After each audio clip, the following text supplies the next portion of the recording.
Hey everyone, ready to explore some remote job opportunities at Netflix? Always exciting to dive into those. We're focusing on a YouTube video today. It's called Netflix Remote Jobs, hiring now 3 ways to get in and work from home. Ah, yes, from the SuperHumans Life channel. I've seen that one. It outlines 3 different pathways, and today we'll break down each one. It's smart how the video doesn't just list jobs. It's more like a strategic approach. I like that, a Netflix career roadmap. Yeah. So where does this roadmap lead us first? First stop, Netflix's preferred fulfillment partners, or NPFPs for short. NPFPs, those sound important. They are. These are companies Netflix partners with for various tasks. Think subtitling, dubbing, post-production, basically helping Netflix create and deliver all that content globally.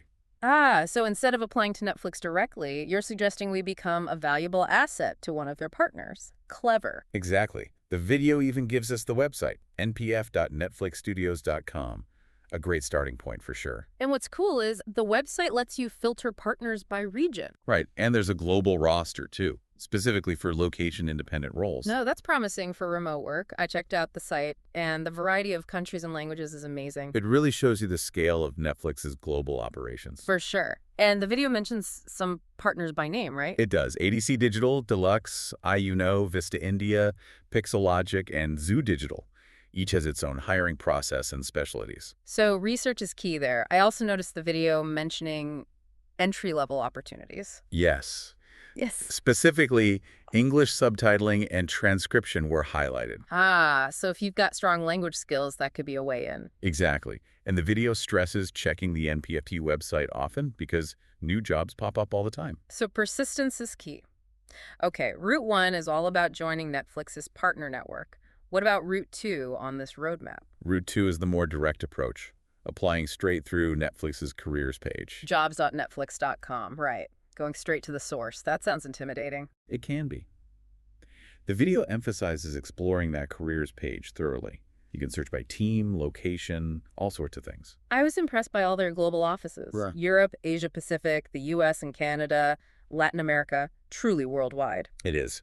Now, the video specifically searched for US-based remote roles in consumer insights. Oh, interesting. And They didn't find any, implying that not all teams offer full-time remote positions. makes sense. Some roles probably need more in-person collaboration. But wait, I thought the video also showed some remote jobs across different teams. You're right. There were roles like senior analytics engineer, software engineer, even a product creative studio video editor, all remote. So there are remote options, but you need to be very specific in your search. Exactly. It's about carefully researching each team and role.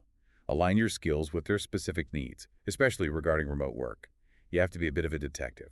Okay, so Route 2 is like a treasure hunt. What about the final route on this Netflix adventure map? Route 3 takes us to job platforms. Specifically, the video highlights FlexJobs. Ugh. FlexJobs, known for its focus on remote work. I've browsed their site before. They have great filters. They do. You can specify remote preferences, whether it's full-time, freelance, even a work from anywhere category. Exactly. Didn't they also have a category just for Netflix jobs? Yep. And the video says that at the time, most Netflix listings on FlexJobs were for 100% remote positions. Wow, so if you're serious about remote work, that platform seems super valuable. So we have 3 routes: partnering with NPFPs, applying directly, and using platforms like FlexJobs. What stood out most to you from this video? What's interesting to me is how the video highlights the changing nature of work, especially within a global company like Netflix. It's not just about where you work, but the skills and value you bring. I like that. It's about understanding how your skills fit into the bigger picture. So before we continue our deep dive in the next part, what's one key takeaway about these 3 routes? Each route requires a different approach, a different mindset. They're not all the same. Okay, I'm intrigued. We'll unpack those different mindsets in the next part of our deep dive. Okay, so we're back. And you mentioned that each pathway to a Netflix remote job needs a different approach, a different mindset. What exactly did you mean? Well, let's start with the NPFP route, the partner companies. Here, you got to think like an entrepreneur. An entrepreneur. Yeah, you're not applying to Netflix itself, but to companies that serve them. You need to sell your skills, show how they meet those companies' specific needs. Like positioning yourself as a freelancer, offering specialized services. Exactly. Think, what's unique about me? What do I bring that's valuable? Like, if you speak multiple languages, don't just say bilingual. Mention specific dialects or cultural nuances you understand. Expertise beyond just language. Right. Or if you're a video editor, talk about the latest software you use, your ability to adapt to different styles. Showcasing that specialized skill set, how it can help those NPFPs directly. Got it. And networking is huge E here. Reach out to people working at those partner companies, go to industry events, make connections. Building those relationships, especially in entertainment, that's always key. Big time. So, NTFP route, entrepreneurial thinking, specialized skills, relationships. Now, for the direct Netflix route, a different mindset's needed. Let's hear it. What's the key there? Think like a problem solver. Remember, Netflix is all about data. They're constantly analyzing, seeing challenges, looking for innovative solutions. So it's not just listing your skills, it's showing how you solve their problem. Exactly. Research the teams you're interested in, understand their projects, their current challenges, tailor your application to prove your skills, directly contribute to their success. It's like connecting the dots. Here's my expertise, and here's how it fills your need. Spot on. And don't be afraid to think outside the box. Netflix loves that. Creativity, fresh perspectives. So even if my dream team isn't advertising remote work, there might be hidden opportunities. You got it. Now, the third route, FlexJobs, that requires yet another shift in thinking. What's the mindset for that one? Adaptability. You nailed it. With FlexJobs, you're casting a wider net, right?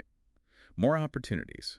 But you got to be open to different roles, maybe even different industries than you originally planned. Flexible, adjusting to what comes up. I get it. And be proactive.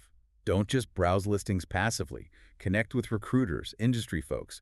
Make your presence known. So even with a platform designed to connect people, you still need to put in the work to stand out. 100%.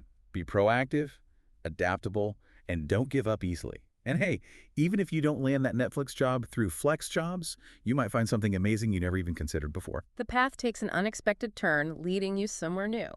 I like that. Okay, so we've covered the mindsets needed for each path, but what about the challenges of working remotely, especially for a fast-paced company like Netflix? Any pitfalls to watch out for? Oh, good point. Anyone thinking about remote work needs to consider this carefully. One big one is communication. When you're not physically there, it's easy to feel disconnected. You miss those casual chats, those brainstorming sessions that just happen? How do you replicate that remotely? You got to be proactive. Don't wait for others to reach out. You reach out first. Schedule those regular check-ins, even just for a quick chat. Stay in touch, keep those lines open. Exactly. And not just about work. Build personal connections, too. Show interest in your colleagues. Build that camaraderie. So almost overcompensate for not being physically present by being even more intentional about connecting. Right. And it's not just quantity, it's quality of communication, too. Right. Use the right tools, video calls for face-to-face, instant messaging for quick stuff, even an old-fashioned phone call sometimes. Sometimes just hearing someone's voice makes a difference, more personal than a text. Good point. Okay, communication is key. What other challenges are out there for remote workers? Work-life balance can be tough. When your office is your home, it's tempting to blur those lines. Late-night emails, working weekends, because you're always at work. Yeah, the office is right there. Tough to switch off. For sure. And that leads to burnout. So set boundaries, have a dedicated workspace, stick to a schedule. Like you're actually commuting. Clock in, clock out, no work, bleeding into personal time. You got it. And communicate those boundaries to your team. Let them know your availability. And don't feel guilty about breaks or time off. Crucial for you, A&D, your productivity. Good advice. But I'm curious, how do you manage boundaries when your work is entertainment? If you're working on a show you love, it's got to be tough to resist watching it after hours. Oh, that's a unique challenge for sure. Separating passion from work isn't easy. Maybe set specific times for personal viewing or watch in a different space than your work area. Like if you're editing a comedy, watch a documentary in your downtime for a change of pace. Precisely. Keep that healthy separation even when you love what you're working on.